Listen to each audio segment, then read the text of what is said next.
우리 기독교는 추상적이고 막연한 종교가 아니라 예수 그리스도의 만남을 통하여 변화되고 체험된 것을 증거하는 종교가 우리 기독교입니다. 우리 기독교를 가리켜서 증거의 종교라고 하는 이유는 세 가지의 증거가 있기 때문에 증거의 종교라 말합니다. 그 하나가 역사적인 증거입니다. 예수 그리스도의 십자가와 부활이 역사적인 증거이며 2000년 동안 이 세계 역사를 이끌어온 교회의 역사가 바로 예수 그리스도의 십자가와 부활에 있기 때문입니다.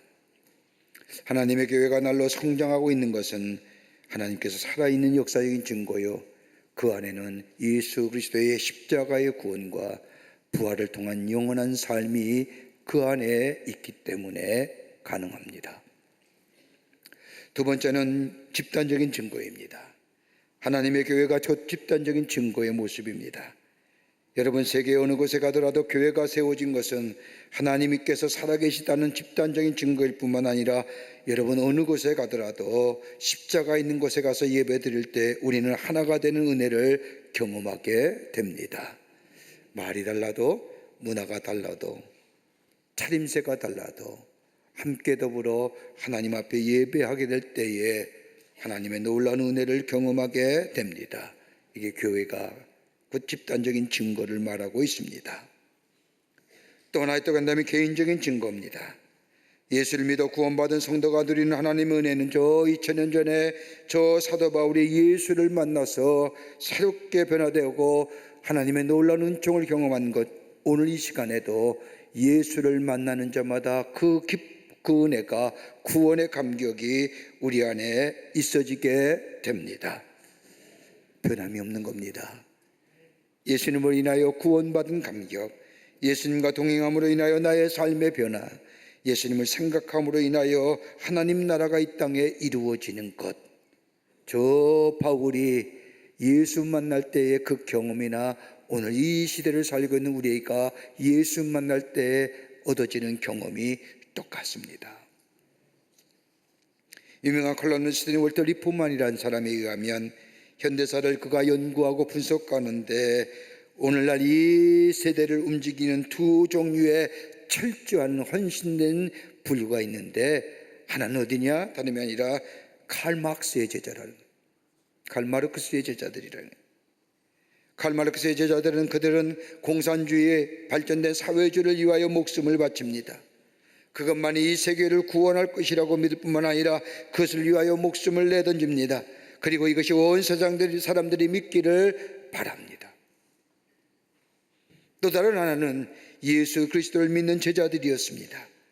예수만이 인류를 구원할 유일한 주이심을 믿고 예수를 위하여 생명을 바치고 예수를 위하여 사는 사람들, 이 두 부류의 사람들이 이 세계를 움직여 왔다고 그는 이야기합니다. 며칠 전에 우리 교회에 함께 일본 선교라는 요도바시 교회 미네르 목사님이 새로운 후임되시는 김성선 목사님과 함께 오셔서 같이 이야기하는 가운데 이런 이야기를 하십니다. 일본의 기독교인이 0.8%밖에 안 되지만 성경을 읽는 사람이 무려 37%랍니다. 37%의 일본 사람들이 성경을 읽는다고 합니다. 무엇을 말할까요? 인간은 누구나 변화의 삶을 원한다는 겁니다. 예수를 믿지는 않지만 예수께서 하신 말씀을 통하여 내 삶의 변화를 원한다는 겁니다. 여러분, 우리를 가리켜서 예수의 사람, 그리스도이란 이유가 어디 있을까요? 예수를 통하여 우리의 삶 속에 새롭게 변화되어 사는 삶, 예수 안에 있는 삶, 더 나아가 예수께 속하여 있는 사람, 예수를 위하여 사는 삶, 그러게 예수 믿어 내 삶의 목표와 내 가치와 내 세계관이 달라진 변화된 삶을 가리켜 세상 사람들이 우리를 향하여 예수께 속한 사람, 그리스도인이라고 얘기하는 거예요. 예수 안에 있게 될 때 우리는 우리의 새로운 변화와 변혁을 경험할 뿐만 아니라 새로운 하나님의 은혜를 체험함을 통하여 새로운 인생으로 이 세상 가운데 자기 변화를 통한 세상의 변혁을 이루어갈 수 있다는 겁니다. 오늘 본문의 말씀은 예수님께서 제자의 삶, 즉 그리스도의 삶이 어떠한 삶인가를 말씀하시면서 비유로 말씀하여 주십니다. 오늘 읽은 본문의 말씀을 자세히 살펴보면 예수님을 따르는 사람에게 예수님께서 너희는 나를 따라와서 고맙다, 열심히 나를 배우라, 열심히 따르라 말씀하시 아니하시고, 예수님은 몇 가지의 참으로 말씀을 들을 때 우리 마음을 무겁게 하는 말씀, 또 생각하는 말씀을 하십니다. 하나가 뭐냐? 26절에 나오는 말씀입니다. 무릇 내게 오는 자가 자기의 부모와 처자와 형제와 자매와 및 자기 목숨까지 미워하지 아니하면 능히 나의 제자가 되지 못하리라. 내 제자가 되는 것은 다 미워해야 돼. 어떤 신학자는 예수님의 말씀에 대하여 지나친 과장법이라고 이야기하지만, 예수님이 이렇게 하신 말씀은 다름이 아니라 예수님을 우리의 삶의 우선순위로 생각하고 살아가라는 겁니다. 예수님을 제일로 사랑하고 그 다음에 자기의 가장 가까운 사람들을 사랑하라는 겁니다. 먼저 예수님을 생각하고, 예수님이라면 이럴 때 어떻게 하셨을까? 예를 들면 이럴 때는 뭐라고 말씀하셨을까? 예수님을 삶의 우선순위로 두고 살아가라는 겁니다. 두 번째는, 여기는 27절의 말씀을 보면 또 다른 말씀을 하여 주십니다. 누구든지 자기 십자가를 지고 나를 쫓지 않는 자도 능히 나의 제자가 되지 못하리라. 예수의 사람, 그리스도인의 삶은 다름이 아니라 여러분 십자가를 지는 삶입니다. 여러분 십자가가 뭘까요? 고통이요, 아픔이요, 참기 힘든 일입니다. 다른 말로 말하면 자기 십자가를 지고 따르라고 하는 말씀은 예수님을 인하여 받는 미움과 시기와 질시와 질투를 받으라는 겁니다. 그리고 예수를 따르라는 겁니다.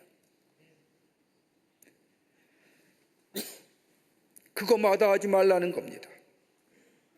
예수님이 십자가의 고통을 담담히 받으시고 하나님의 뜻을 따라 가셨던 것처럼 내가 예수로 인하여 받는 시기와 질투와 미움과 고통을 담대하게 받아들이라는 겁니다. 또 하나 또 간다면 세 번째로는 저 33절의 말씀에 나옵니다. 너희 중에 누구든지 자기 모든 소유를 버리지 아니하면 능히 나의 제자가 되지 못하리라. 여러분, 예수님이 세상의 재물을 부정한 것이 아닙니다. 이 말씀은 여러분 성경 말씀을 가만히 보십시오. 성경 말씀을 보면 천국과 지옥에 관한 말씀보다 재물에 관한 말씀이 많이 나옵니다. 재물을 어떻게 사용할 것인가? 예수님이 이 말씀을 하는 것이 아니라 오래 가지 못할 것에 대하여 미련 가지지 말라는 겁니다. 이 부정입니다. 이 부정이 있을 때에 그리스도인이 될 수 있다는 겁니다. 다름이 아니라 예수님을 제 삶의 우선순위로 삼고 더 나아가 십자가를 지기를 마다하지 아니하고 오래가지 못할 것에 대해 미련 갖지 아니하는 이 자기 부정의 삶이 있게 될 때에 비로소 예수에 속한 사람이라는 겁니다. 쉽지 않은 일이지요. 그러면서 예수님 오늘 읽는 말씀 가운데 두 가지의 비유로 설명하여 주십니다. 하나는 망대의 비유, 또 다른 하나는 전쟁에 나가는 임금의 비유입니다. 이 비유가 말씀하는 것을 자세히 읽어보면 만약 망대를 세우고자 하는 사람이 있다면 먼저 거기에 필요한 예산을 생각해야 하지 않겠느냐? 그리고 자기가 가진 것으로 그 일이 가능한 길을 가늠해보지 해야 되지 않겠느냐? 만약 이러한 생각 없이 망대를 짓는다고 하면 얼마나 어리석은 사람이고, 그렇게 하여 망대를 짓다가 도중에 그만두면 얼마나 미련한 사람이요, 얼마나 안타까운 사람이 될 것이냐. 그러면서 예수님은 망대를 짓는 사람에게 세 가지의 것을 준비해야 된다고 얘기합니다. 세우는 목적이 뭐냐는 거예요. 앞에 예수님 말씀하신 자기 부정의 삶, 이게 제자의 삶일 텐데 왜 내가 제자가 되어야 되느냐? 왜 내가 제자의 삶이 되었느냐? 내가 왜 그리스도인이 되었느냐? 더 나아가 망대를 세우는 일에 들어갈 예산을 세우라는 말씀은 너희가 할 수 있는 일이 무엇이냐? 제자로서의 삶에 할 수 있는 일이 무엇이냐는 거예요. 더 나아가 망대를 지은 다음에 얻어질 것이 무엇이냐? 너희의 삶에 어떤 열매가 맺어질 것이냐는 거예요. 망대가 무엇에 쓰인지도 모르면서 예산이 얼마 될지도 모르면서 무작정 일을 시작하여 그만두면 그것이 무슨 소용이 있겠느냐고 하는 말씀은 다름이 아니라 나를 따라오거든 나의 참된 제자가 되려거든 내 수의 사람이 되려거든 앞에 있는 세 가지 것을 부정할 각오가 있어야만이 가능하다는 얘기입니다.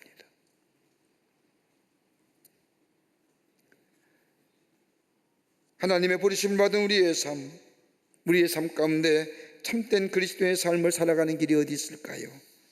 오늘 예수님 우리에게 몇 가지로 이 말씀을 통하여 하나님의 사람으로 살아가는 삶의 길을, 참된 진리 안에 살아가는 삶의 여정이 어떤 것인가를 가르쳐 주십니다. 함께 말씀을 나누며 은혜 받기를 원합니다. 첫째는 다름이 아니라 드러냄이 있어야 됩니다. 드러내야 됩니다. 망대를 세우는 것처럼 공개적이어야 합니다. 예수를 믿을 때 공개적으로 예수를 믿어야 합니다. 흔히 예수를 믿는 것에 대하여 마음으로 믿으면 됐지, 은근히 믿으면 됐지, 조용히 믿으면 됐지, 뭐 저렇게 드러내고 믿어야 해 라고 하는 사람들이 있습니다만은 아니요, 예수 믿는다는 것을 드러낼 수 있어야 됩니다. 너 교회 다녀? 예, 교회 다닙니다. 나 예수의 사람입니다.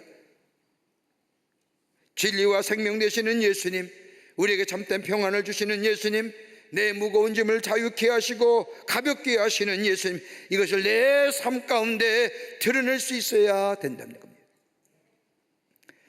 1900년대만 돼도 미국의 그리스도인, 너 예수 믿어라고 하면 약 92%가 나 예수 믿는다고 했답니다. 근데 지금은 한 30년이 넘게 지난, 35년이 지난 지금의 약 65%가 미국 국민 가운데 예수를 믿는다는 겁니다. 그런데 문제는 뭐예요? 예수는 믿는 것 같은데, 교회에 나오는 것 같은데 교회 예수 믿는 드러냄이 없다는 겁니다. 그걸 가르쳐서 뭐라고 얘기하느냐? 벤치워머 하는 거예요. 벤치를 뭐예요? 데운다. 예배당의 좌석을 따뜻하게 데우고 가는 거예요. 나가서 내가 예수의 사람이요 말씀대로 사는 거 아니라 그저 주일이 되면 교회에 나와서 명목상의 그리스도인으로 앉아서 내가 있는 의자에만 온도만 데우고 가는 거예요. 이걸 가르쳐 명목상의 그리스도인이라고요. 아무런 변화가 없습니다. 새로움이 없습니다. 그렇게 드러냄이 없습니다. 저가 예수 믿는 사람인지 예수 안 믿는 사람인지 구분이 안 되는 겁니다. 여러분, 요한복음 4장의 말씀을 보십시오. 수가성 여인의 이야기가 나옵니다. 부끄러웠던 과거가 있는 여인, 그러게 남편을 피하여 다녔던 이 여인, 그런데 예수를 만나게 될 때에, 진리를 발견하게 될 때에 그가 뭐라고 외칩니까? 나가자마자 난 예수를 만났습니다. 내가 이렇게 변화되었습니다. 내가 새로운 하나님의 사람이 되었습니다 라고 증거하는 삶. 드러냄이 있어야 되죠. 내 안에 참된 생명이, 내 안에 참된 기쁨이 예수로 인하여 인도하심과 보호하심과 동행하심의 역사를 통한 내 삶에 안전한 길을 가게 하시고, 주님이 아니 계셨더라면 내 걸음이 흩어지고 넘어질 걸음이었는데 주님이 함께 하셨기에 내 걸음이 든든한 걸음이 되었다는 것을 드러낼 수 있는 삶이에요.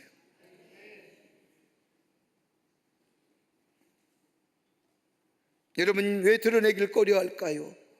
다름이 아니라 변화 없기 때문입니다. 새로운 믿음의 경험이 없기 때문입니다. 여러분, 예수를 믿은 지 5년이 됐고 10년이 되어도 아무런 감동과 감격이 없는 것, 다름이 아닌 무엇 때문일까요? 아마도 이런 것이 아닐까요? 과거의 경험만을 가지고 만족하기 때문입니다.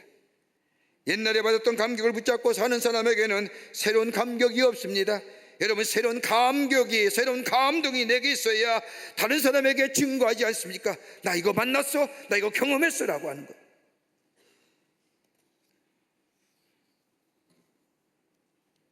아무리 맑은 유리랄지라도, 한 달 전에 닦은 유리랄지라도 그것에 먼지가 끼어있게 마련인데 항상 닦아야 하는 것처럼, 우리의 믿음이 매주일마다 나와 기도와 말씀과 예배 가운데 우리의 심령이 새로워지는 역사.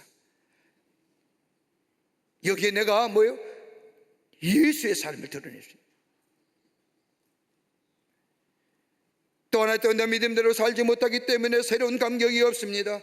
삶으로 살아내지 않는 믿음이기에, 행함이 없기에, 믿는 것을 모험적으로 행하지 아니하기에, 말씀을 믿고 그 말씀대로 내 안에 모험적으로 행하게 될 때 거기에 감격의 역사가 있고 새로움의 역사가 있어 다른 사람에게 증거할 때인데, 여러분, 포스트 모더니즘에 갖는 특징 가운데 하나가 뭘까요? 경험입니다.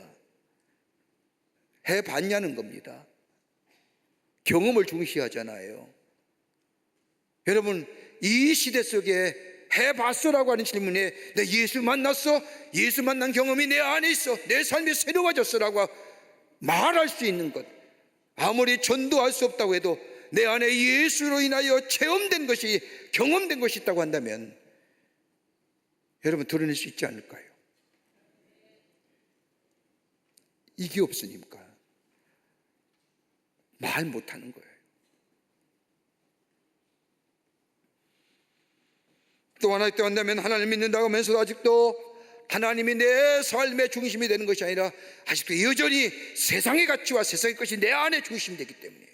그러니까요, 삶의 가치가 똑같은 거예요. 예수는 믿긴 믿기 때. 다분히 뭐예요? 돈, 명예, 지위지향적인 거예요. 하나님을 높이는 일보다, 예수를 높이는 일보다 돈이 내 삶의 가치고 명예와 지위가 내 삶의 가치가 되는 거예요.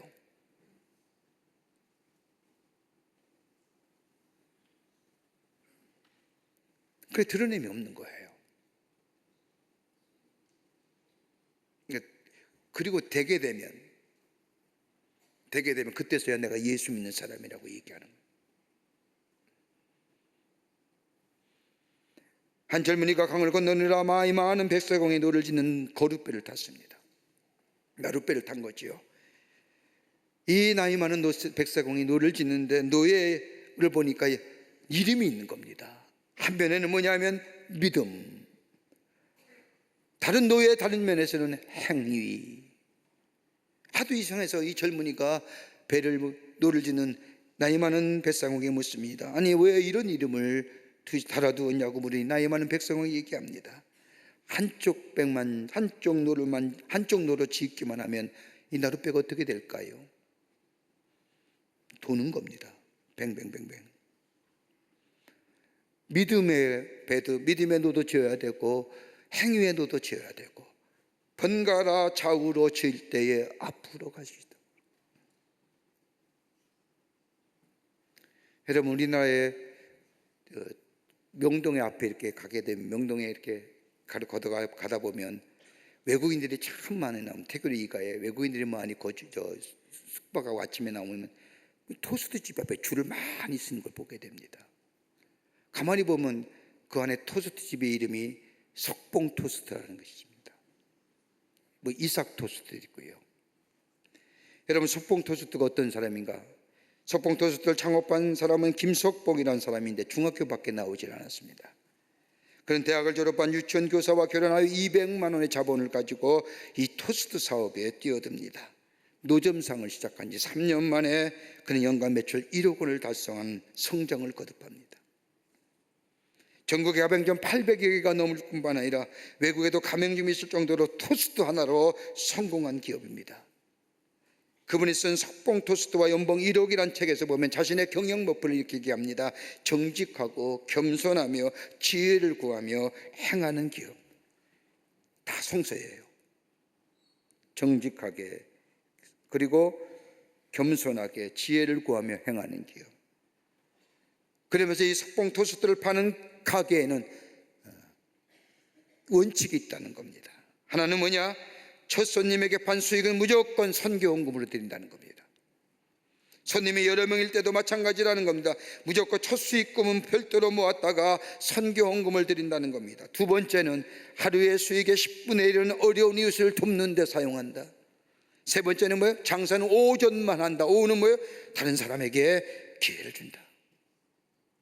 네 번째는 단속반이 와서 자리를 빼라면 무조건 뺀다. 다투지 않는다. 이 같은 철학을 가진 석봉 토스트는 우리나라의 또 다른 토스트의 이삭 토스트와 함께 기독교의 대표적인 기업으로 드러냄이지요. 여러분 유명한 미국의 치킨 샌드위치로 유명한 척필레라고 하는 게 있습니다. 아틀란타의 중심이 거기를 기점으로 치킨 샌드위치를 파는, 햄버거를 파는 회사인데, 이 회사는 뭐예요? 주일에 쉽니다.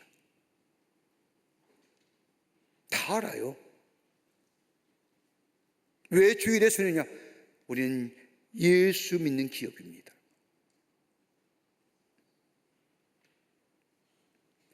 드러낼 수 있어야 되지 않겠습니까? 내 안에 구원의 감격이 있습니다. 내 영생이 있습니다. 오늘 이 땅에 사는 날 주님이 나와 함께 동행해 주십니다. 인도해 주십니다. 이런 믿음의 고백이 내 안에 있다고 한다면, 그 믿음으로 살아가는 삶이 내 안에 있다고 한다면 드러내야지요. 난 예수의 사람입니다. 예수와 함께 삽니다 라고 하는. 두 번째는 온전한 헌신이 있어야 한다는 겁니다. 망대를 짓다가 실패한 원인은 다른 것에 있는 것이 아니라 거기에 대하여 온전한 헌신이 없기 때문입니다. 기초만 공사하고 건축이 중단된 것은 건축자의 건축 정신이 그 건축에 전력을 쏟지 않았기 때문입니다. 무엇을 하다가 중단된 것은 그것에 대한 전력 투구가 없었기 때문입니다. 여러분, 성공적인 인생을 살아간 사람들의 공통점이 뭐냐? 하나는 전력 투구했다는 겁니다. 혼신의 힘을 다 쏟았다는 겁니다. 자신의 분야에 최선의 노력을 다했다는 겁니다. 견눈질 안 했습니다. 시작은 느리고 시작은 다른 사람에게 웃음거리가 된지 모르지만 그 자리에 자신의 것에 전력 투구하여 끝내 그 길을 갖췄을 때는 그는 성공한 인생을 남아요. 여러분, 선택은 두 번에 이루어진다고 말하지 않습니까? 하나는 뭐냐? 첫 번째 선택은 마음으로 결정하는 겁니다. 마음으로 결정해요. 두 번째 선택은 어떤 거예요? 행위로 결정하는 거예요. 마음으로 결정한 것과 되는 거 아닙니다. 행위가 이루어져야 됩니다. 여러분, 마음으로 결정하는 것은 기능이 발휘되지 않습니다. 그러나 내가 몸으로 결정하는 행위로 결정할 때 거기에 기능이 발휘되는 겁니다. 많은 경우 우리 마음으로 결정하고도 첫 번째 선택은 하고서도 두 번째 관문에 미치지 못하는 경우가 많이 있지요. 여기는 열매가 없는 겁니다. 기능이 발휘되지 않습니다. 방황하게 됩니다. 머뭇거리게 됩니다. 내가 예수를 믿기로 작정하며 예수의 사람이 되었다고 한다면 철저히 믿어야 됩니다. 무엇을 바라거나 무엇을 기대해서 믿는 것이 아니라 온전한 진리에 거하는 삶, 거기에 내 마음으로 선택했다면 내 몸이 따라주는 거기에 있을 때에 거기에 역사가 일어나며 열매가 맺어지게 됩니다. 1988년 7월 3일 영국의 스코틀랜드의 저 북쪽 해전에 석유 추진선에 화재가 났습니다. 그 화재로 인하여 몇 명이 죽었느냐? 무려 168명이 다 죽고 딱 한 사람만 살아납니다. 그 사람의 이름이 누구냐? 앤디 모간입니다. 앤디 모간은 밤에 요란하게 울려대는 화재 경보에 잠이 깨어서 갑판에 올라가니 그의 눈앞에는 유조선이 불타고 있었습니다. 바다에는 기름이 유출되어 불바다가 되어버린 겁니다. 앤디 모간은 순간에 배에 머물지 아니면 바다에 뛰어들지 결단할 시간입니다. 배는 불타지요, 바다를 보니 불바다지요. 그러다가 이 불타는 갑판에서 모간은 불바다로 뛰어들어갑니다. 죽음을 앉아서 기다리는 것이 아니라 죽음을 향하여 돌진한 겁니다. 확실히 죽음이 기다리는 갑판이 아니라 죽을지도 모르는 저 불바다를 향해 뛰어들어간 겁니다. 그 바다에 죽음을 향해 뛰어들어간 모간, 그가 수용하기 위해 팔을 내저질 때에 불이 양쪽으로 갈라지며 길을 내주더라는 겁니다. 그래서 그만 살았습니다. 그가 살아난 것은 지금까지 나를 지켜줄 것이라고 생각했던 배를 과감하게 버렸기 때문입니다. 배 안에서 사투를 벌였던 사람은 다 배가 폭발한 바람에 168명이 다 죽고 맙니다. 익숙한 것을 결별하는 이 모험이 그로 하여금 생명의 길을 열어준 거예요. 여러분, 열왕기상 17장의 말씀에 보면 사르밧가브의 이야기가 나옵니다. 기근이 들어서 사르밧가브는 가루 한 움과 기름 한 병 이것을 가지고 떡을 만들어 먹고 죽으려 할 때에 엘리야가 와서 그것을 가지고 떡을 만들어 자기에게 달라는 이야기를 듣고 떡을 만들어 엘리야에게 주게 될 때 어떤 축복이에요? 쉽지 않은 일이죠. 이거 먹고 죽으려고 하는데 그것을 달라는 겁니다. 근데 이 사르밧가브가 믿음으로 결단하고 행함으로 있을 때 어떤 축복이요? 떡반죽거리 떡이 마르지 아니하고 기름병의 기름이 마르지 않는 축복이에요. 벤처예요. 그 믿음은 뭐예요? 벤처예요. 모험이에요. 한 번도 하지 못한 일을 말씀에 믿고 모험하는 거예요. 거기에 역사가 일어나는 거예요.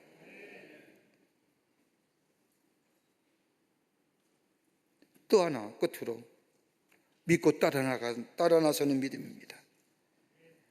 여러분, 우리가 순종한 만큼 예수의 제자가 되고 순종한 만큼 예수님의 말미암아 은혜를 받을 수 있습니다. 순종하는 만큼 능력을 경험하게 되며 순종하는 만큼 행복을 얻을 수 있습니다. 그래서 어떤 사람은 얘기하기를 10%의 순종하는 사람은 10%의 축복을, 50%의 순종은 50%만, 100%의 순종은 100%의 행복을 얻으시다. 이렇게 되면 믿음의 척도는 순종입니다. 믿음의 정발로 나타나는 것이 바로 순종의 모습입니다. 여러분, 중국의 유명한 선교사였던 허드슨 테일러 선교사에게 어떤 사람이 찾아와 묻습니다. 목사님, 세례를 받고 기독교인으로 정식 출발하려고 하는데 그러기 위해서는 어느 정도 성경을 알아야 되며 몇 해나 교회를 다녀야 됩니까? 라고 질문하자 이 허드슨 테일러 목사님께서 그에게 말합니다. 형제요, 촛불은 언제 빛을 냅니까? 이 청년이 대답합니다. 그야 심지에 불이 닿을 때 그 순간부터 빛을 내지요 라고 대답하자 테일러 목사님이 청년에게 말합니다. 기독교인이 되는 것도 마찬가지입니다. 성경에 대한 지식이 얼마나 있느냐 관계없습니다. 얼마나 교회를 다녀야 되느냐 상관하지 않습니다. 심지에 불이 닿는 순간 빛을 발하는 것처럼 하나님이 나를 불러 필요한 하나님의 사람으로 사용하신다는 것을 깨닫고 그것을 믿음으로 받아들일 때에 당신의 삶은 빛이 나게 될 겁니다. 훌륭한 그리스도인이 된 겁니다. 하나님의 말씀에 순종하는 삶, 그 순간 온전한 제자가 되는 거라는 겁니다. 여러분, 성경의 말씀을 가만히 읽어보면 순종의 역사입니다. 이스라엘 백성에게 가장 근간을 이룬 것이 있다고 한다면 언약의 사상입니다. 그 언약은 뭐예요? 나는 너의 백성이, 너의 하나님이 되고 넌 나의 백성이 되라는 이 언약 사상. 여러분, 이 언약 사상의 근간이 뭘까요? 믿음보다 더 중요한 것이 그 안에 순종입니다. 하나님의 말씀에 따라 사는 겁니다. 말씀을 듣고 행하는 것이 담보되어질 때에 하나님과의 언약의 관계가 맺으며 하나님이 나의 하나님이 되고 하나님, 나는 그의 백성이 되는 역사가 일어나요. 순종의 역사는 비록 눈에는 보이지 않지만 미래에 다가올 하나님의 축복을 바라보고 나아가는 사람, 바로 이런 하나님의 사람, 순종의 사람이 될 때에 예수의 제자가 되고 하나님의 살아계심을 증거하는 하나님의 백성이 되는 줄 믿습니다. 주님 말씀합니다. 너 나 사랑해야 되느니라. 십자가를 지고 따를 수 있어야 되느니라. 예수로 인하여 너희 안에 시기와 모멸과 핍박을 당해도 그 십자가 질 수 있어야 되느니라. 그리고 저 멀어져 가는 것에 마음 두지 말아야 되느니라. 다가올 나의 약속의 말씀에 마음 두는 자가 예수의 제자예요. 그렇다고 한다면 드러낼 수 있어야 되느니라. 순종해야 되느니라. 믿고 따라가는 모험이 있어야 되느니라.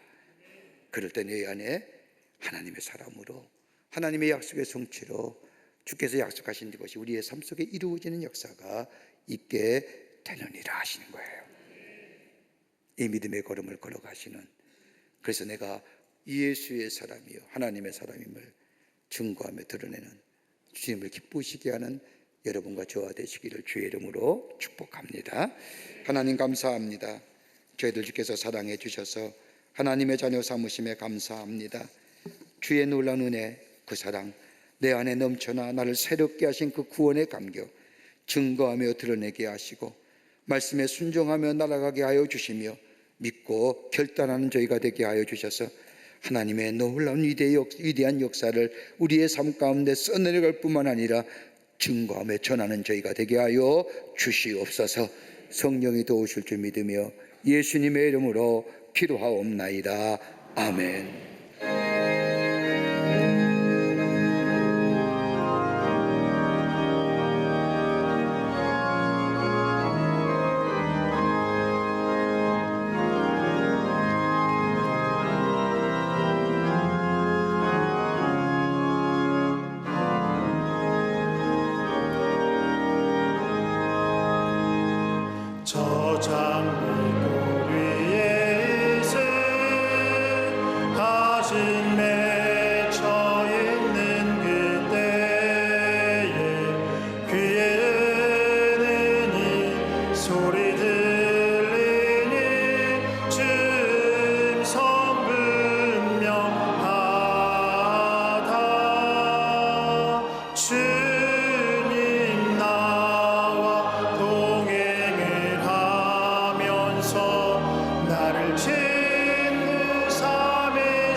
주와 함께 있으려 하나 괴로운 세상에 할 일 많아서 날 가라 명하시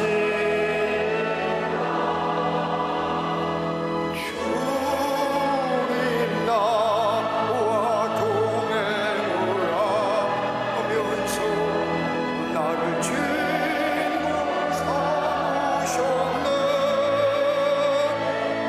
우리 서로 받은 그 기쁨을 알 사람이 없도다.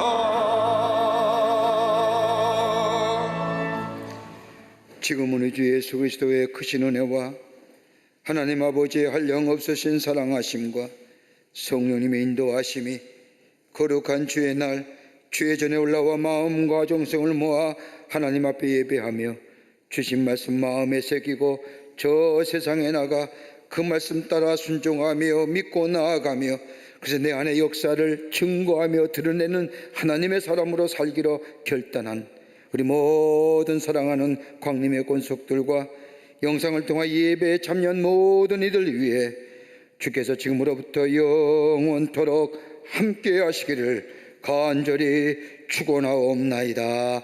아멘. 조